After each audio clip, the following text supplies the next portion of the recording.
안녕하십니까. 신의균의 국방TV 시큐리티 뉴스입니다. 자, 오늘도 우크라이나 전황 알려드리도록 하겠습니다. 오늘 제가 알려드릴 내용은 정말 이 첨단 무기, 또 이 무기 체계의 성능이 얼마나 큰 위력을 발휘할 수 있는가.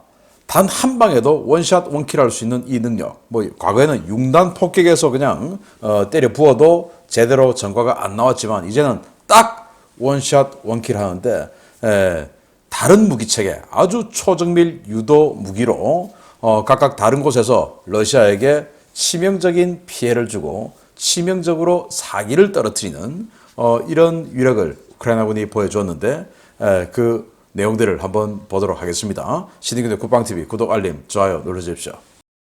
전과를 먼저 보겠습니다. 병력은 730명이 죽었습니다. 러시아군 죽었죠.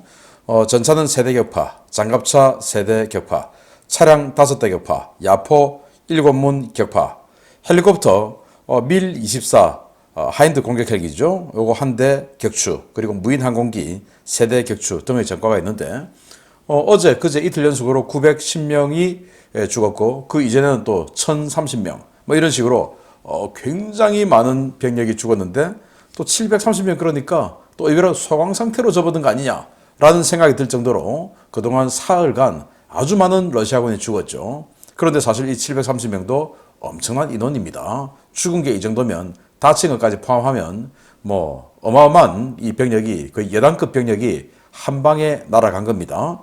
자, 이런 전과 바탕으로 전선 상황 보겠는데요. 영국이 유로파이터 타이푼 전투기 트렌치 1 구형이죠. 이거 30여 대를 우크라이나에 공여를 추진한다 라는 이 블룸버그의 기사가 나왔는데 트렌치 1 저는 이게 과연 우크라이나에 주어서 큰 도움은 될까라는 의구심은 좀 같습니다. 왜냐하면 트렌치 1은 오직 공대공만 할 수 있게끔 제작이 된 비행기고 그리고 유로파이터의 최극초창기형이기 때문에 신뢰성 그리고 내구도 이런 것들이 너무 약해가지고 영국도 조기 퇴역을 해서 지금 36대를 퇴역시켜서 시장하고 있는 건데 그걸 이제 주는 거 아니냐라는 건데 조금 이거는 좀 생각해 볼 필요가 있다. 차라리 구형이지만 토네이도가 더 낫다. 그리고 영국이 하푼 공대함 미사일하고 스톰 섀도우 공대함 미사일까지 우크라이나에 공여를 추진한다고 하는데 그럼 이 유로파이터 타이푼하고 완전히 세트로 준다. 또는 토네이도하고 세트로 준다는 건데 바로 이겁니다. 이게 이제 유로파이터 전투기죠. 그리고 이 밑에 회색 보입니다. 이게 바로 스톰 섀도우. 프랑스는 이걸 스칼프라고 하고 영국은 스톰 섀도우라고 하는데 공동 개발했습니다. 500km를 날아가고 스텔스입니다. 우리 한국의 타우러스하고 거의 흡사한 그런 성능으로 봐야 되죠. 자, 이것까지 준다. 만약에 이걸 준다면, 근데 이게 이제 트렌치 1 유로파이터에는 장착이 안 돼요. 트렌치 3에 장착할 수 있는데, 만약에 스톰 섀도우를 주면서 전투기도 같이 준다. 그러면 트렌치 3를 줘야 되는데, 이러면 진짜로 러시아 주장대로 세계대전 하자는 거냐라는 말이 나올 수 있죠.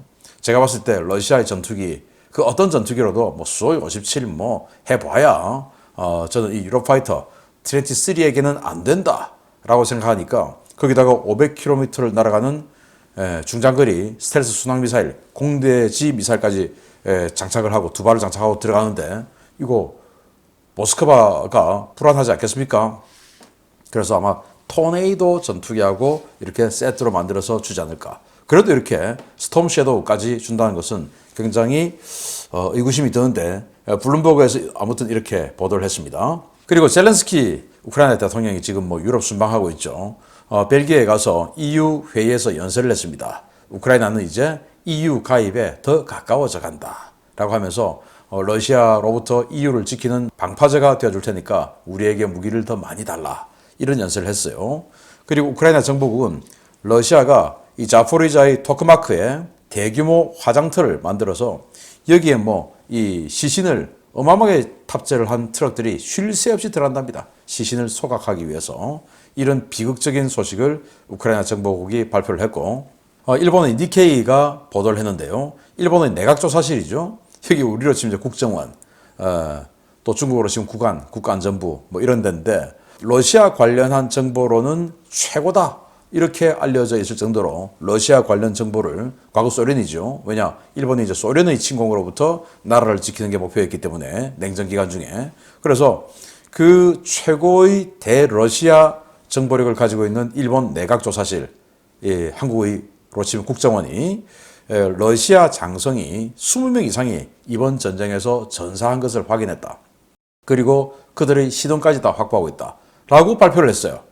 그런데 놀라운 것은 killed in Ukraine, 그러니까 이번 전쟁 중에서 죽은 러시아 군인들, 간부들의 부고장, 그러니까 그 마을에 누가 죽었는데 장례식 치를게요 하고 부고장, 이제 그런 것들 다 취합해서 몇 명 죽었다 하는 killed in Ukraine 사이트가 있죠. 거기 보면 러시아군 장성이 현재까지 10명 죽었다라고 나와 있어요. 그리고 대령이 52명 죽었다. 와, 52명 엄청나게 많은 건데. 라고 나와 있는데 그 killed in Ukraine도 10명이라고 하는데 거기는 이제 완전히 그 부고장이 나온 것만 가지고 카운트를 하니까 이 내각조사실은 숨겨진 게 더 많다. 그래서 러시아 장성 20명 이상이 죽었다. 와, 정말 놀라운 겁니다. 불과 1년 만에, 1년도 아직 안 됐죠. 자, 우크라이나 NSC 서기는 서방제 전차 훈련 수주 내에 완료된다. 그래서 지금 뭐 각지에서 들어오는 레오파르트 2 A4 그리고 챌린저 2 이런 거 이제 곧 전장에 투입한다라고 이야기를 했고, 자, 우크라이나의 이 엑스칼리버 탄이, 엑스칼리버는 이제 미국에서 개발한 155mm 유도 포탄이죠. 포탄입니다. 그걸 가지고 허버링 중인 밀24 공격 헬기를 격추했는데, 이 사진입니다. 밀24. 이 밀24 하인드 공격 헬기는 공격 헬기이지만 조종석 그리고 무장석 이 뒤에 이 동체 캐빈에 한 6명 정도의 보병을 태울 수가 있어요. 그렇게 해서 이제 보병을 태우고 들어와서 호버링을 하면서 보병을 내리는 이제 이런 상황이었는데, 이걸 더 높은 곳에 있던 우크라이나 드론이 계속 보고 있었던 겁니다.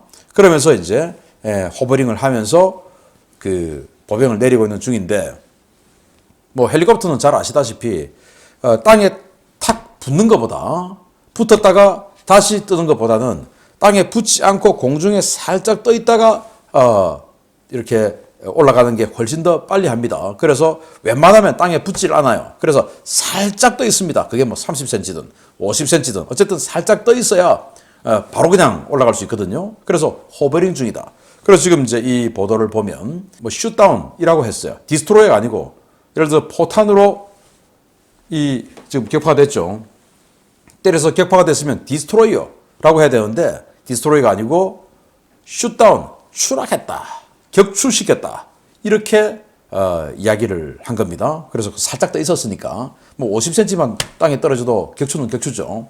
자, 그렇게 해서 이 드론이 딱 보고 있다가 포병용 드론이니까, 야, 지금 말이야 밀24 지금 저기서 호버링 중이네, 엑스칼리버 한 방 놔줘 해서 딱 한 방에 수십 킬로미터 밖에서 공격 헬기를 유도포탄 한 발로 잡아버렸습니다. 정말 놀라운 사격 실력입니다. 놀라운 사격 실력이고 놀라운 유도포탄입니다. 한 발에 3천만 원 할만합니다.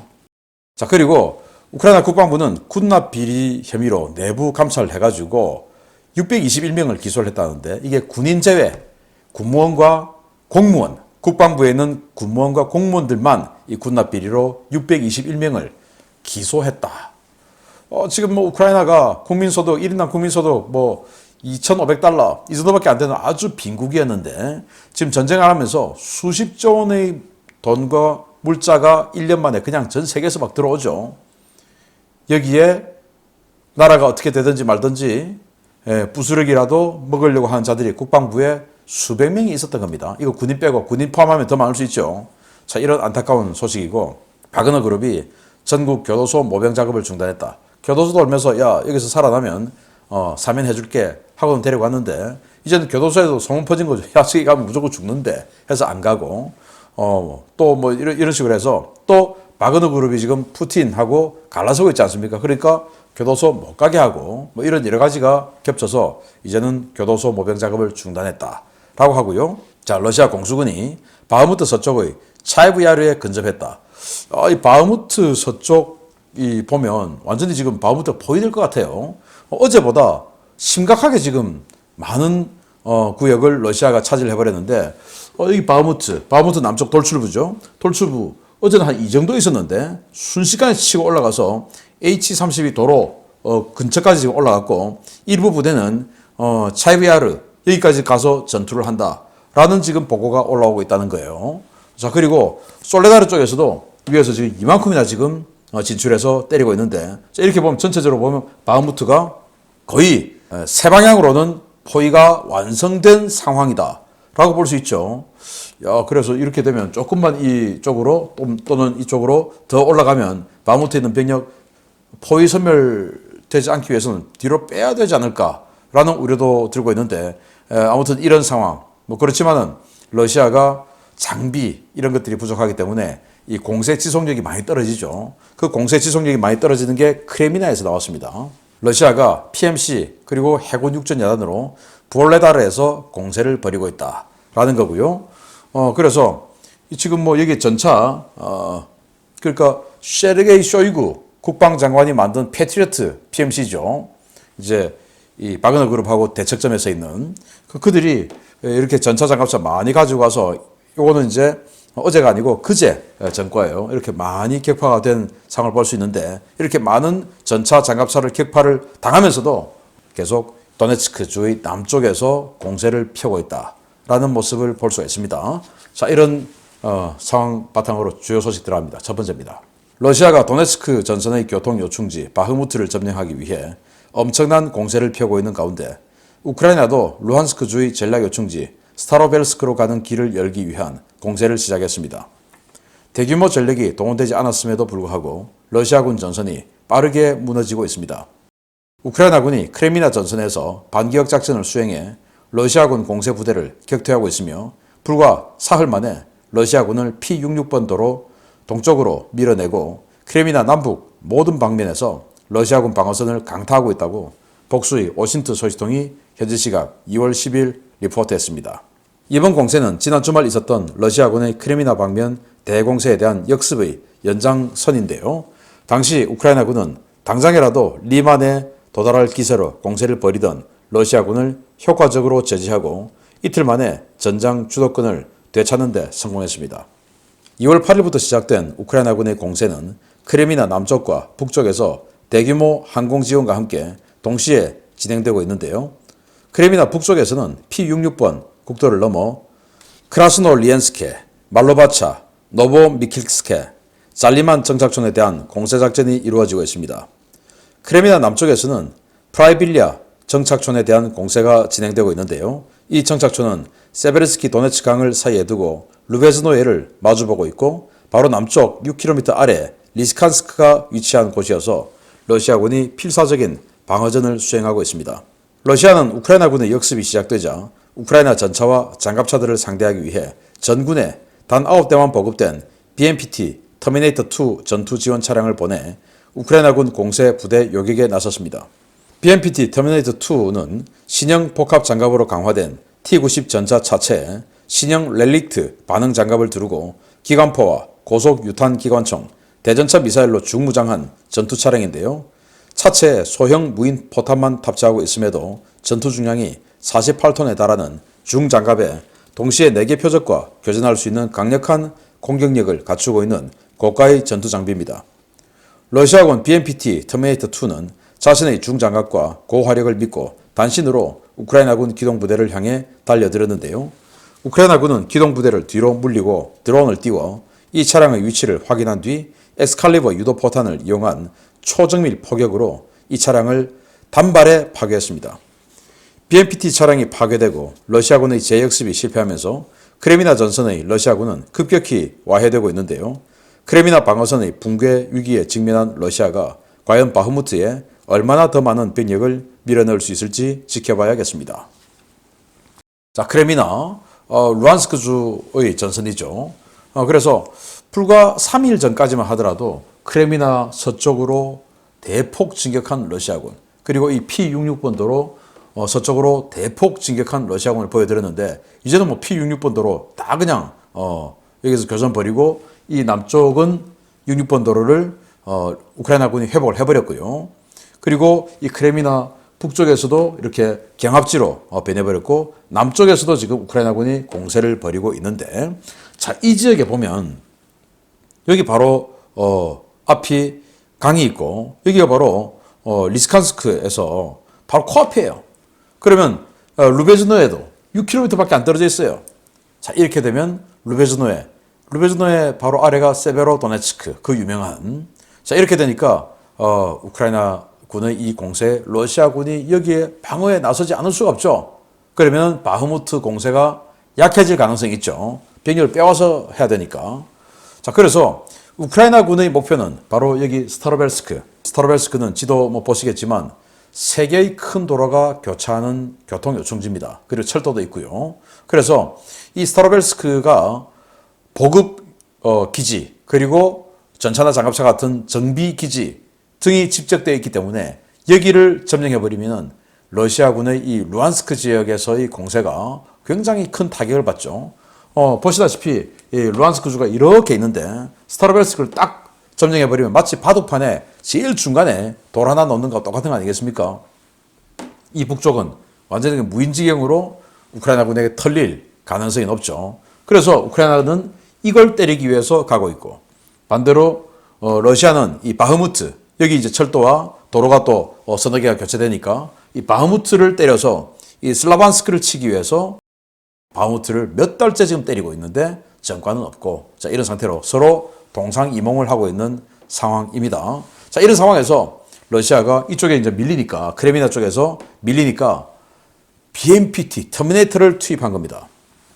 자, 이겁니다. 30mm 기관포 쌍열포에다가 대전차 미사일 뭐 어마어마하게 그리고 뭐 기관포 엄청나게 붙어 있고 떡장갑을 두르고 방어력 좋고 이제 이런 그 화력 지원 차량인데 이걸 그냥 동영상 보니까 확 밀어붙여요.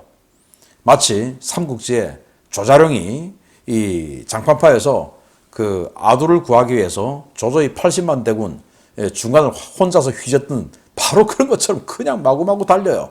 달리다가 요게 달리고 있는 모습인데 달리다가 드론이 딱 보고 있습니다. 보면서 아군에게 포병 사격을 지시를 합니다. 그런데 달리고 있는데 불이 번쩍번쩍 그러고는 터져버려요. 이 말은 뭐냐? 유도 포탄에 맞아서 격파됐다 이겁니다. 아까 제가 그 밀24 하인드 공격 헬기 허버링하고 있는 걸 엑스칼리버 유도 포탄으로 격추시켜버렸다 라는 말씀을 드렸는데 여기는 또 달리고 있는 BMPT 최강의 방어력의 화력 지원 차량을 이런 식으로 유도 포탄으로 달리고 있는 놈을 그냥 때려서 격파시켜버렸다. 야, 엑스칼리버 유도 포탄 155mm 포탄인데 자주포에 들어가는 거 한 발에 3천만 원이에요. 그걸 이제 미국이 많이 줬고 캐나다도 많이 줬는데 그게 이런 엄청난 능력을 가지고 있다. 그래서 이 엄청난 화력 지원 차량이 밀고 들어가니까 러시아군은 완전히 기분 좋았겠죠. 그러다가 이게 파괴되니까 다 도망가 버렸다는데 이게 러시아가 9대가 있답니다. 그 중에 2대가 지난 세베로도네츠크 공방전에서 파괴가 아니고 파손을 당했고 근데 몇 달 지났으니까 이제 수리했겠죠. 그래서 지금 현재 9대 있는데 그 중에 한 대가 완파되어 버렸습니다. 이제 8대 남았네요. 나머지 8대는 언제 격파될지. 정말 무기체계의 성능 대단한 위력을 나타내는데 여기는 뭐 화력 지원차량 한 대지만 엄청난 전과를 올린 또 강력한 유도무기가 있습니다. 보겠습니다. 러시아군 도네츠크 남부 공세의 핵심 보급 거점이자 공중지원자산 출격 거점인 베르단스크 비행장이 우크라이나군 하이마스 다른장 로켓 시스템의 공격을 받았다는 소식입니다. 공격 당일 기준 러시아군 전사자 숫자는 최소 100명 이상인 것으로 파악됐습니다. 우크라이나가 현지 시각으로 2월 8일 오후 러시아가 점령하고 있는 자포리자주 남부 항구 도시 베르단스크 지역의 군용 비행장을 집중 포격해 러시아군에 엄청난 피해가 발생했다고 우크라이나 측 베르단스크 임시 군정청이 현지 시각 2월 10일 밝혔습니다. 군정청은 북위 46도 81분 48초, 동경 36도 75분 80초 지역에서 최소 4차례의 대규모 폭발이 식별되었다라며 해당 좌표는 러시아군이 임시 점령하고 있는 베르단스크 공항으로 이번 폭발은 우크라이나군 장거리 포병의 공격에 의해 발생했다라고 밝혔습니다. 해당 지역에서 폭발이 관측되었다는 소식은 현지 시각으로 2월 9일부터 SNS를 통해 돌기 시작했는데요. 러시아 측이 이 일대 이동통신 서비스를 차단해 영상과 사진은 확인되지 않았지만 주민들의 입소문을 통해 빠르게 관련 정보가 확산되었습니다. 베르단스크 공항은 소련 시절 흑해 함대를 지원하는 항공 지원 기지로 건설되었지만 소련 붕괴 이후 거의 운용되지 않고 방치된 버려진 비행장이었는데요. 러시아 항구에서 6km 떨어진 이 비행장에 수호 25 공격기와 카모프 52 공격 헬기 등 항공자산을 전진 배치해 도네츠크 전선 지상군을 엄호하는 전방 항공작전기지로 운영해 왔습니다. 특히 이 기지는 최근 러시아군의 파상 공세가 진행되고 있는 도네츠크 남서부의 파블리우카 전선에서 100km도 채 떨어져 있지 않아 매우 활발한 항공자산 활동이 보고된 곳이었는데요. 우크라이나는 파블리우카 전선에 투입되는 러시아군 항공자산을 무력화하기 위해 이번 공격을 감행한 것으로 분석됩니다. 베르단스크 군정청 측은 이번 공격으로 비행장의 탄약 집접소와 연료 저장 시설, 전진 배치된 방공 시스템의 레이더 사이트가 파괴되었다라며 포격 직후 최소 100명의 러시아군 전사자, 수백 명의 부상 인원이 보고되었다라고 밝혔습니다. 하이마스를 이용한 우크라이나의 장거리 정밀 타격은 지난 연말 마키우카 직업학교 포격, 1월 중순 일로바이스크 기차역 포격에 이어 두 달 새 세 차례나 실시되는데요.